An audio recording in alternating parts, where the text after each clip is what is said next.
Vous pouvez bombarder le monde en morceaux, mais vous ne pouvez pas bombarder le monde en paix. Et nous avons essayé de bombarder le monde en paix.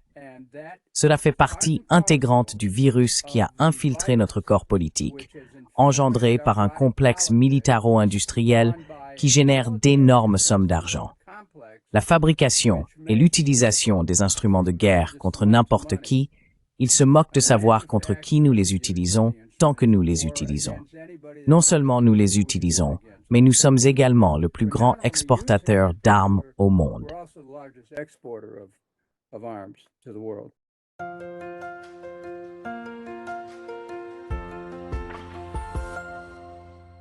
Hello everybody. This is Pascal from Neutrality Studies. Bonjour à tous, je suis Pascal de Neutrality Studies et aujourd'hui je parle avec Dennis Kucinich, ancien maire de sa ville natale de Cleveland, Ohio, et membre de la Chambre des représentants des États-Unis, où il a servi de 1997 à 2013.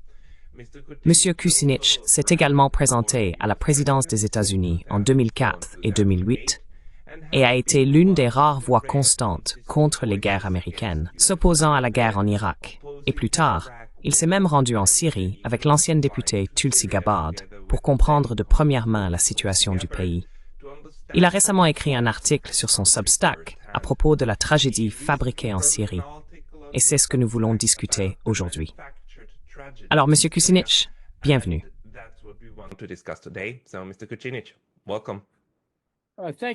Merci beaucoup, Pascal.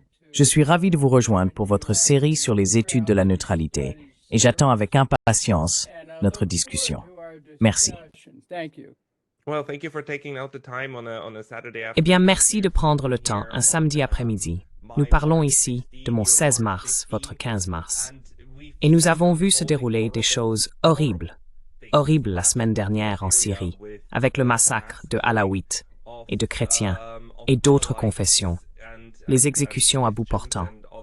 Vous avez écrit sur votre Substack à propos de l'histoire de cela et de l'implication des États-Unis dans la destruction de la Syrie. Pourriez-vous peut-être nous donner cette implication et de la façon dont vous voyez les choses se dérouler?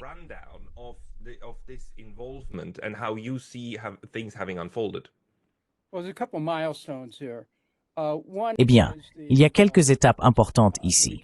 L'une d'elles est le début de l'administration Netanyahou en Israël.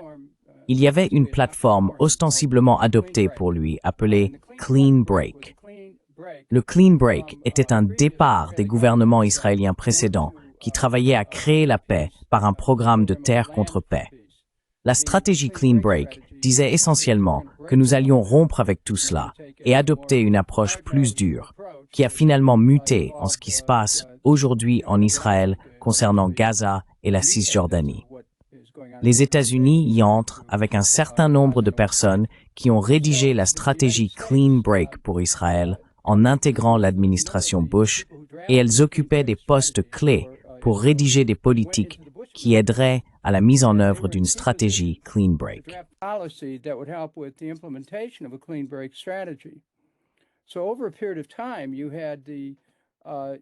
Ainsi, au fil du temps, les États-Unis ont cherché, jusqu'à l'administration Obama, des moyens de renverser le gouvernement de la Syrie. Et cela a culminé, bien sûr, l'année dernière, lorsqu'une organisation qui a été essentiellement créée avec des fonds américains a fini par prendre le contrôle de Damas et se déclarer responsable de la Syrie. Et cette organisation est une branche d'Al-Qaïda. Les mêmes personnes qui, aux États-Unis, ont fait s'écraser des avions sur le World Trade Center et le Pentagone. L'un des avions détournés s'est écrasé dans un champ en Pennsylvanie après que les passagers ont lutté avec les pirates de l'air pour essayer d'éviter qu'ils ne frappent un autre site important en Amérique. Ainsi, les États-Unis ont financé des terroristes. Et c'est quelque chose de plutôt difficile à comprendre pour les gens aux États-Unis. Comment cela a-t-il pu se produire?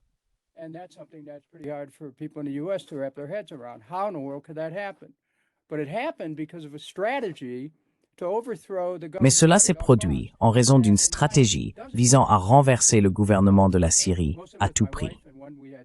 Lors de mes 12 voyages en Syrie, la plupart avec ma femme et un avec la représentante Tulsi Gabbard, nous avons découvert que le peuple syrien aimait le concept de la Syrie. Ils n'étaient pas sectaires dans l'expression de leur identité. Ils se décrivaient tous comme Syriens, qu'ils soient chrétiens, musulmans ou juifs. Ils exprimaient tous leur amour pour la Syrie. L'idée de la Syrie était l'expression dominante des gens qui y vivaient, ce qui était très intéressant car le sectarisme était tabou. Et maintenant, la Syrie est prise en charge par des salafistes qui, la semaine dernière, ont tué plus de 1500 personnes, à la fois alaouites et chrétiens, dans le cadre d'une purge de personnes ayant une religion différente de cette orthodoxie rigide.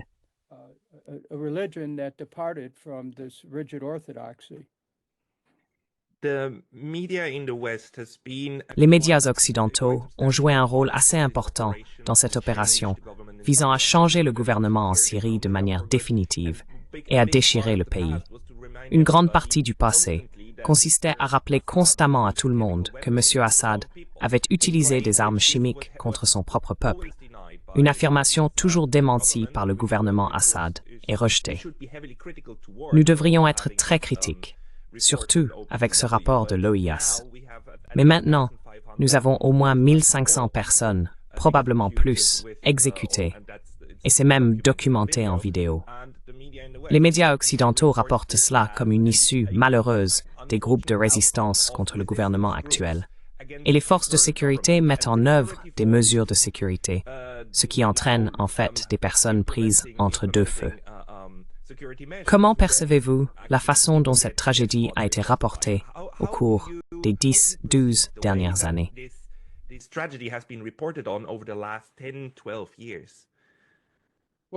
Eh bien, il n'est pas inhabituel que les grands médias aux États-Unis soient des porte-paroles du gouvernement en matière de politique étrangère. Je veux dire, vous savez, la guerre en Irak, contre laquelle j'ai mené l'effort au Congrès des États-Unis. J'ai conduit 125 membres du Congrès à voter contre.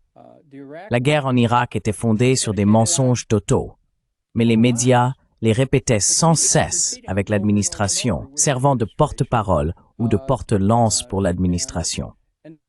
L'idée que l'Irak possédait des armes de destruction massive qu'il allait utiliser contre les États-Unis, toute analyse sérieuse de cela serait risible. Sauf que ce qui n'est pas risible, c'est qu'1 million d'Irakiens innocents sont morts à cause de cela. Environ 5000 soldats américains ont donné leur vie.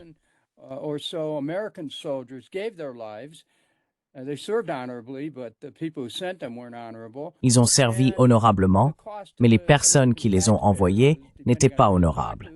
Et le coût pour les contribuables américains était, selon à qui vous parlez, de jusqu'à 5 000 milliards de dollars. Donc malheureusement, les médias sont souvent utilisés par le gouvernement pour simplement nourrir le peuple de mensonges. Et le peuple a une capacité limitée à peser différentes choses. Il y a toujours une sorte de question horrifique qui est portée à l'attention du public, et le public s'excite et dit « Eh bien, allons les chercher ». Cela arrive constamment. Je dirais que l'une de ces choses est l'attaque au gaz présumée en Syrie. Vous savez, il y a un autre récit qui suggère que cela pourrait avoir été un faux drapeau. Maintenant, je ne dis pas que, vous savez, je ne suis pas un apologiste pour le gouvernement Assad ou mon gouvernement. Esteri spell avoiding.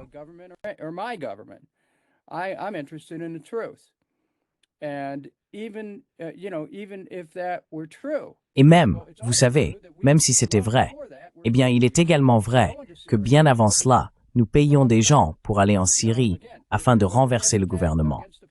Maintenant, encore une fois, s'il y avait une attaque au gaz contre le peuple et qu'elle était causée par Assad, vous savez, je m'y oppose fermement.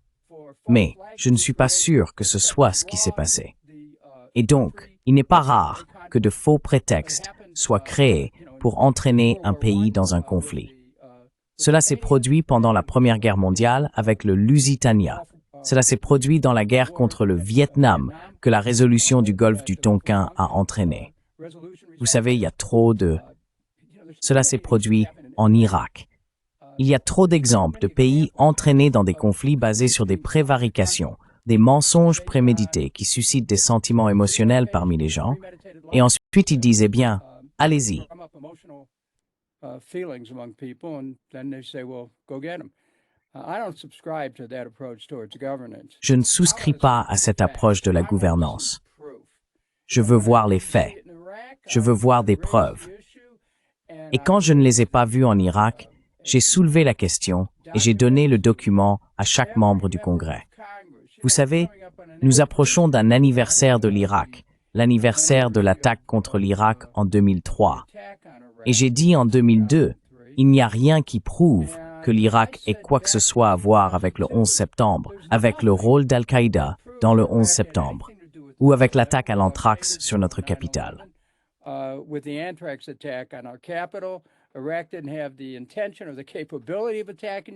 L'Irak n'avait ni l'intention, ni la capacité d'attaquer les États-Unis, n'avait pas les fameuses armes de destruction massive. Tout cela faisait partie d'une tentative, dans le cadre d'un plan plus vaste, de simplement renverser un pays au Moyen-Orient, de s'emparer de ses ressources pétrolières, et ainsi de suite. Et donc, vous avez l'Irak, la Libye, la Syrie, et des gens qui essayaient de susciter une attaque contre l'Iran. Le bon sens, si vous étudiez vraiment ce qui s'est passé, écarte simplement tous les prétextes idéologiques qui entraînent les gens dans le conflit.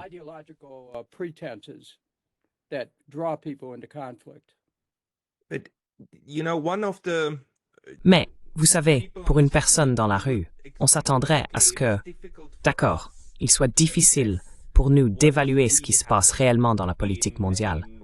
Mais des personnes, comme le président des États-Unis et des membres du Congrès, comme vous, ont accès à beaucoup plus d'informations, à des renseignements. Vous sauriez réellement ce qui se passe.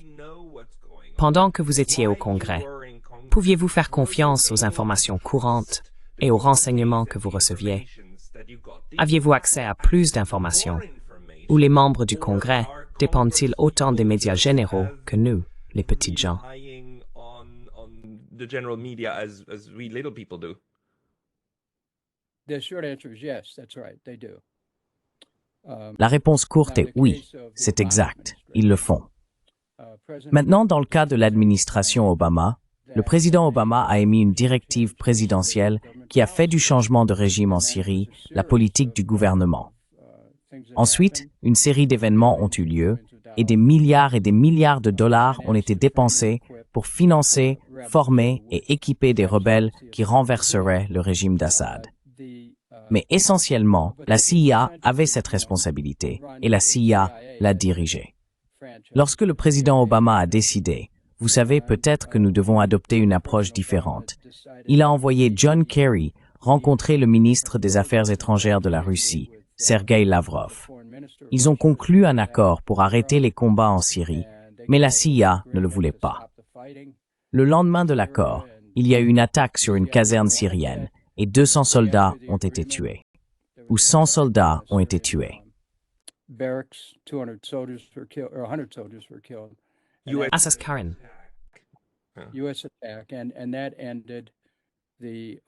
Attaque américaine. Et cela a mis fin à tout accord et espoir d'accord. Donc cela a continué encore et encore, et l'argent continuait d'affluer. Et donc maintenant, vous aviez un gouvernement que je suis sûr que certaines personnes trouvaient répugnant. Le régime Assad gouvernait d'une main assez ferme, qui est devenue plus ferme à mesure que les gens essayaient de le renverser. Vous pouviez comprendre cela. Mais c'était un régime où les gens avaient la liberté de religion. Ils pouvaient pratiquer leur culte de la manière qu'ils voulaient.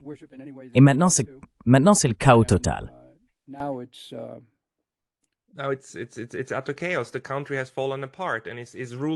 Le pays s'est effondré et est dirigé par différentes factions et différentes puissances extérieures. La Turquie au nord, les États-Unis à l'est, Al-Qaïda au centre. Israël en a pris une partie. La question pour moi n'est pas de savoir si le gouvernement Assad était bon ou mauvais. La question pour moi est comment et pourquoi les États-Unis choisissent certains gouvernements qu'ils apprécient. Je veux dire, le gouvernement saoudien décapite encore 40 à 60 personnes chaque année, leurs propres dissidents. Maintenant, pourquoi est-ce que le gouvernement saoudien a toujours été un champion des États-Unis et le gouvernement syrien a longtemps été laissé tranquille? Puis un changement s'est produit, et il a été désigné comme un autre des pays dont le gouvernement devait être renversé. Removed the way it was, the government.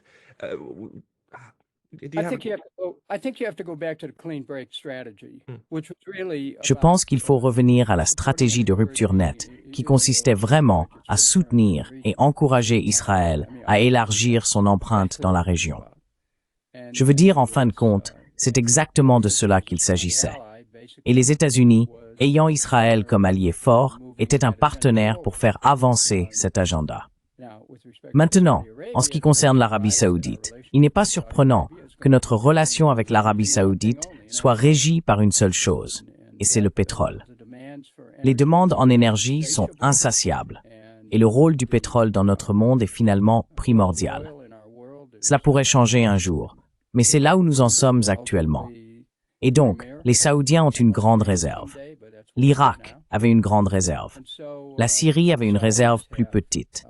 Chaque fois que nous entrons dans un pays, d'une manière ou d'une autre, nous sommes toujours là pour protéger les ressources pétrolières. Et vous savez, toute cette région du Moyen-Orient est un endroit où il y a d'énormes ressources. Et vous savez, certaines de celles-ci sont justes.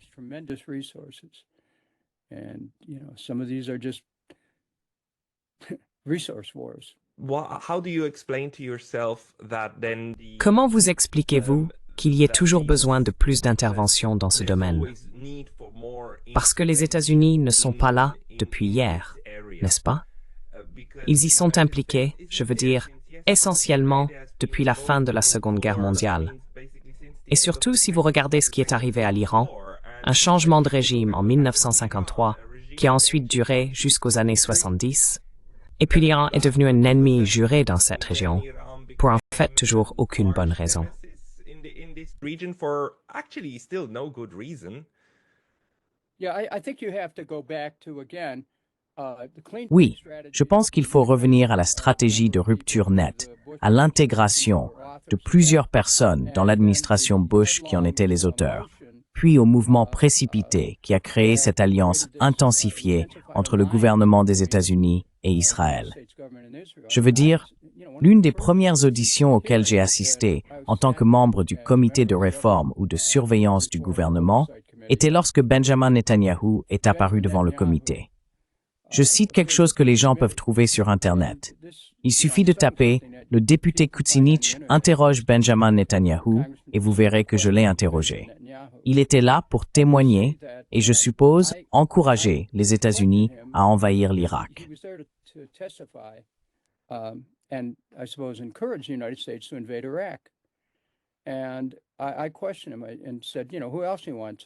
Et je l'ai interrogé et j'ai dit, « Vous savez, qui d'autre voulez-vous que nous poursuivions ?» Et il a mentionné la Syrie et l'Iran.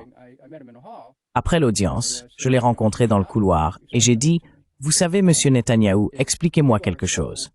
Si vous êtes tellement préoccupé par l'Irak, la Syrie et l'Iran, pourquoi ne le faites-vous pas ?» Et il a répondu, « Oh non, non, non, non, vous pouvez le faire. Nous voulons que vous le fassiez. » Il y a cette idée que les États-Unis, en raison de leur engagement envers Israël en tant que démocratie au Moyen-Orient, en raison de leur engagement historique envers Israël, et, vous savez, je suis tout à fait pour Israël, mais vous savez, là où la ligne doit être tracée, c'est qui est responsable de la politique étrangère des États-Unis au Moyen-Orient. Et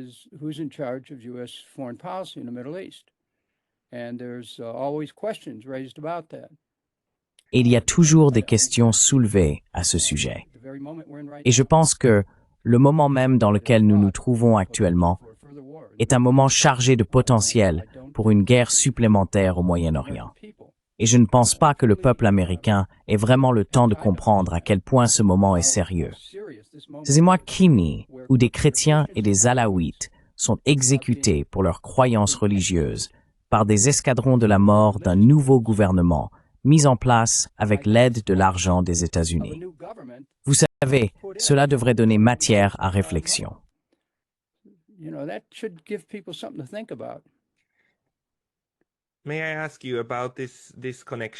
Puis-je vous interroger sur cette connexion? Car une chose est indiscutable, c'est que les États-Unis et Israël sont très très étroitement alliés.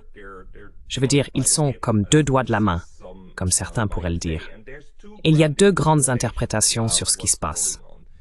L'une est essentiellement avancée par le professeur John Mearsheimer, qui a écrit le livre sur le lobby israélien et dit, regardez, le lobbying est une partie intégrante du système politique américain. Et tout comme il y a un lobby des armes, il y a aussi un lobby par Israël qui réussit très bien à soutenir les membres du Congrès, et ainsi de suite, qui aide ensuite à formuler des politiques favorables à Israël.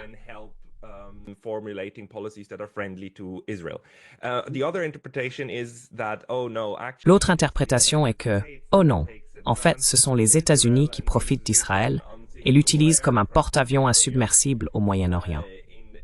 Et comme Joe Biden l'a dit une fois, je pense, devant le Congrès, s'il n'y avait pas d'Israël, nous devrions en inventer un, n'est-ce pas?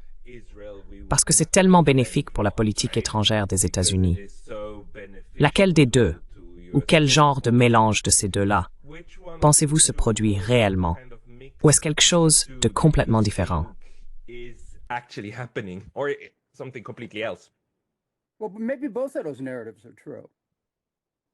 Eh bien, peut-être que ces deux récits sont vrais. Mais là où je trace la ligne, c'est avec le génocide. Je n'objecte pas du tout à l'existence d'Israël. Je m'oppose au génocide infligé aux Palestiniens. Comment un être humain, quiconque se dit humain, pourrait-il voir cela et ne pas en être offensé? Et je crois, tout comme de nombreuses personnes qui se trouvent être juives aux États-Unis, je ne suis pas juif, je suis catholique, mais cela n'a pas d'importance pour moi, car je vois ma foi comme étant combinée avec une éthique judéo-chrétienne. Et l'une de ces choses est « tu ne tueras point ». Et des gens sont assassinés là-bas. Je n'ai aucune sympathie pour le Hamas et ce qu'ils ont fait le 7 octobre. Mais cela ne donne pas le droit à une punition collective. Cela ne donne pas le droit de détruire 70 à 80% des bâtiments à Gaza. Cela ne donne pas le droit de chasser les gens de leur terre. It's no license to chase people off their land.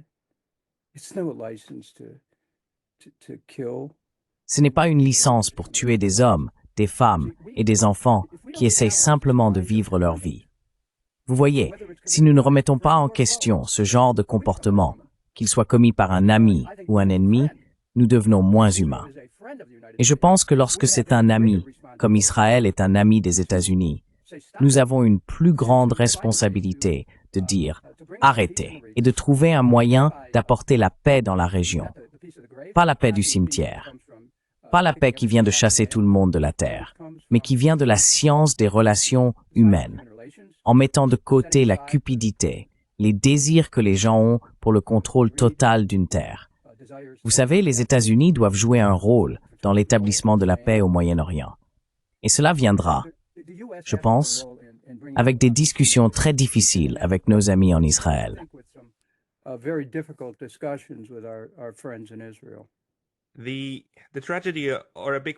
La tragédie, ou une grande partie de la tragédie, est que les États-Unis, dans leurs discours, justifient toujours le largage de bombes par la paix.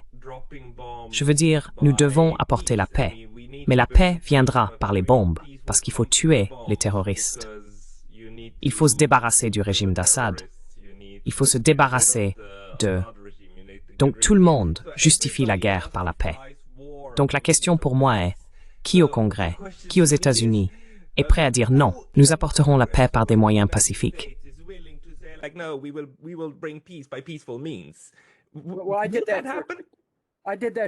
Eh bien, j'ai fait ça. J'ai fait ça pendant 16 ans. D'accord. Et j'aimerais citer ce grand philosophe, Michael Franti, qui est un musicien rock, qui a créé une chanson avec des paroles comme celle-ci. Vous pouvez bombarder le monde en morceaux, mais vous ne pouvez pas bombarder le monde en paix. Et nous avons essayé de bombarder le monde en paix. Et ça fait partie intégrante du virus qui a infiltré notre corps politique, engendré par un complexe militaro-industriel, qui gagne des sommes d'argent énormes. Et la fabrication et l'utilisation des instruments de guerre contre n'importe qui, ils se moquent de savoir contre qui nous les utilisons tant que nous les utilisons. Alors, comment changeons-nous cela? Attendez. Nous ne faisons pas que les utiliser, mais nous sommes aussi le plus grand exportateur d'armes au monde. Comment changeons-nous cela? of arms to the world. How do we change that? What I try to do is this. Ce que j'essaie de faire, c'est ceci. J'essaie de partager avec les gens la possibilité que nous soyons tous faits de la même matière. La théorie du génome humain dit qu'à 89,9% génétiquement, nous sommes tous les mêmes. Le monde est interconnecté. Nous l'avons prouvé technologiquement. Il est interdépendant. Cela est pleinement démontré. Nous devons donc changer notre façon de penser d'une vision compartimentée qui est aliénée, divisive, polarisante et finalement solitaire, à une vision qui nous voit connectés avec tout le monde, que le monde est une sorte de toile scintillante. Et si vous faites un mouvement n'importe où, cela affecte le monde entier. Nous n'y sommes pas encore, mais j'espère qu'un jour nous y serons, que nous regarderons le monde comme un tout indivisé. Et bien que chaque nation puisse avoir des intérêts uniques, nous faisons toujours partie d'une grande famille humaine.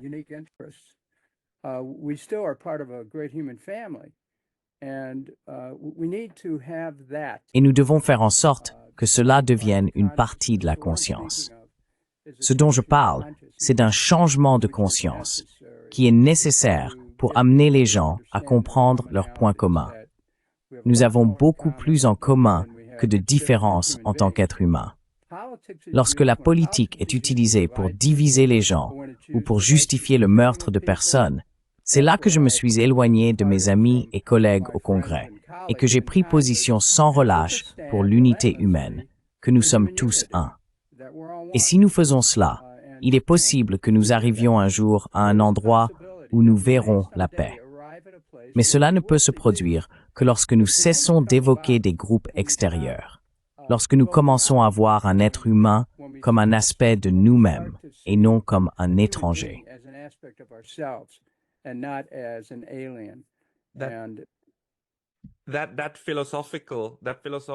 Cette façon philosophique de voir le monde, d'ailleurs, est très présente dans toutes vos réponses et aussi dans vos écrits. Ce que je me demande, c'est ce qui peut être fait au niveau institutionnel, avec votre connaissance du Congrès américain et du fonctionnement du système politique américain. Si vous étiez président des États-Unis et que vous aviez le pouvoir, comme Donald Trump, de démanteler certaines parties de l'institution, comme l'USAID, quelles autres parties cibleriez-vous afin de retirer le pouvoir du complexe militaro-industriel pour réellement, vous savez, créer cette dynamique de guerre? Quels sont les éléments clés?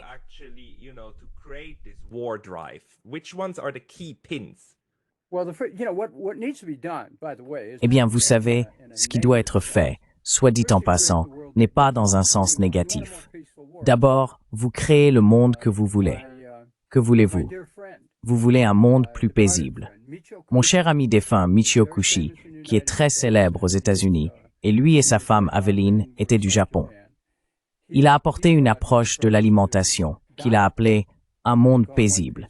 Et c'était un génie, un géant dans son domaine, mais c'était un homme très paisible. Et quoi que nous désirions créer, nous devons d'abord concentrer notre conscience sur cela. Et c'est créer la paix. Alors, comment faites-vous cela?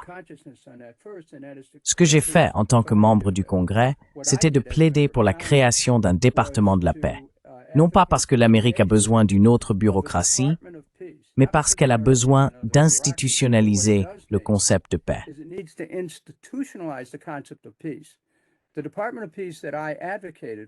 Le département de la paix que j'ai préconisé était le suivant. Il créerait, dans le cabinet du président, un groupe de conseillers qui montrerait comment résoudre les conflits sans violence. Résolution non violente des conflits. Et nous l'utiliserions à un niveau international. Cela ne signifie pas que cela fonctionne toujours, mais c'est par là qu'il faut commencer. Sur le plan national, c'est là que cela devient encore plus crucial. Nous devons aller dans les écoles et enseigner aux enfants le don de la paix, le partage de la paix, la mutualité, voir l'autre personne comme un aspect de soi-même, et traiter le fléau de l'Amérique, qui est la violence armée, la violence des gangs, la violence raciale, la violence contre les homosexuels, les affrontements entre la police et la communauté. Vous savez, toutes ces choses peuvent être traitées en transformant cette énergie négative de haine et de violence qui existe en quelque chose de positif. hate and violence that's out there into something positive. I mean, it was the American Je veux dire, c'était l'écrivain et philosophe américain Ralph Waldo Emerson qui a écrit que les jets de chaos qui menacent de nous exterminer peuvent être convertis par l'intellect en une force salutaire. Donc, nous nous concentrons d'abord sur la création de la paix dans nos propres communautés, car il est difficile de comprendre la paix lorsque l'on vit dans une condition violente. Et nos villes sont ravagées par la violence. Les quartiers sont ravagés par la violence. J'ai parlé dans une école l'autre jour dans le centre-ville et j'ai demandé aux enfants de lever la main s'ils avaient entendu des coups de feu dans leur quartier. Toutes les mains se sont levées. Vous savez, c'est le défi de l'Amérique. Et si nous pouvons devenir plus pacifiques chez nous et comprendre ce concept de paix, nous pouvons le partager avec le monde. Mais nous devons commencer chez nous.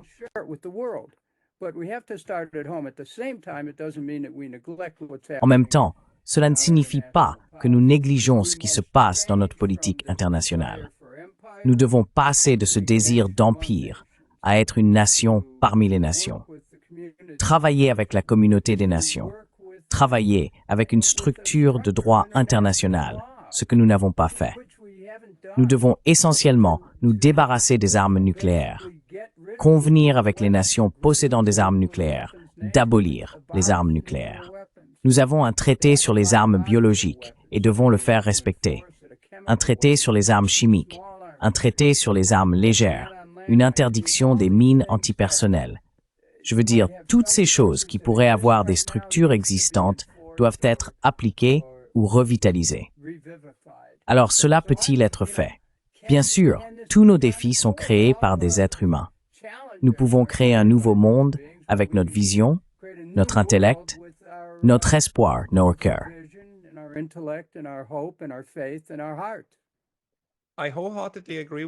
Je suis tout à fait d'accord avec vous. Et c'est une manière très positive de conclure cette discussion. Je tiens à vous remercier beaucoup. Monsieur Kucinich, pour les personnes qui souhaitent en savoir plus sur vous, je suppose qu'elles devraient aller sur votre Substack ou où devraient-elles vous trouver?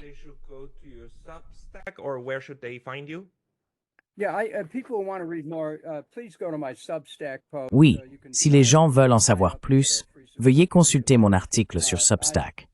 Vous pouvez vous inscrire et obtenir un abonnement gratuit si vous le souhaitez. J'écris constamment là-bas, tout comme ma femme, qui est mon éditrice. Nous réfléchissons vraiment à ce que nous pouvons faire pour rendre le monde meilleur. Vous savez, nous ne sommes pas condamnés à la destruction. Nous devons vraiment élever nos yeux et nos cœurs vers quelque chose qui se connecte de manière compatissante et aimante avec les gens du monde entier. Et regardez, je ne parle pas en tant que quelqu'un de naïf à ce sujet. Ma carrière est dans la politique locale. J'ai été conseiller municipal, greffier de tribunal, une position judiciaire, et j'ai été le plus jeune maire d'Amérique, le maire de Cleveland.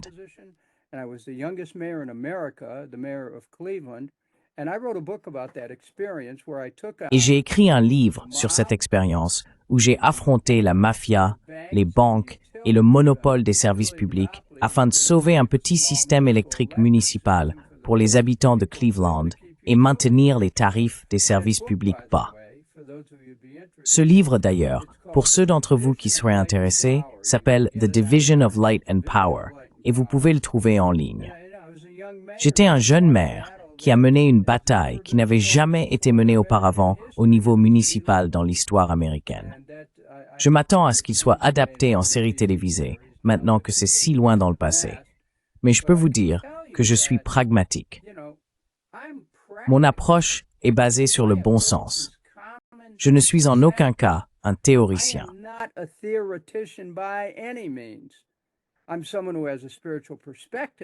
Je suis quelqu'un qui a une perspective spirituelle. Mais ce dont je parle, c'est juste, vous savez, du bon sens. Vous n'allez pas essayer de tuer des gens parce que vous voulez voler ce qu'ils ont. C'est tout simplement mal. Et je pense que chacune des grandes religions le reconnaît. La question est de savoir si nous suivons les anges de notre meilleure nature, comme les appelait Lincoln, ou si nous descendons dans un maelstrom de violence.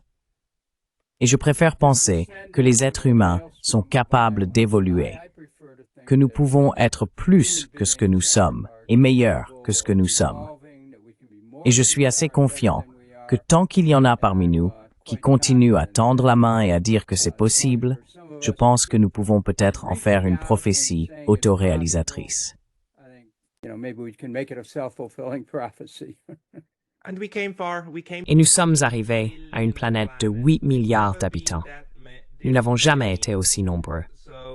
Nous devons donc simplement rendre cela un peu plus paisible. Denis Kucinich, merci beaucoup pour votre temps aujourd'hui. Thank you very much for your time today. Merci. Thank you.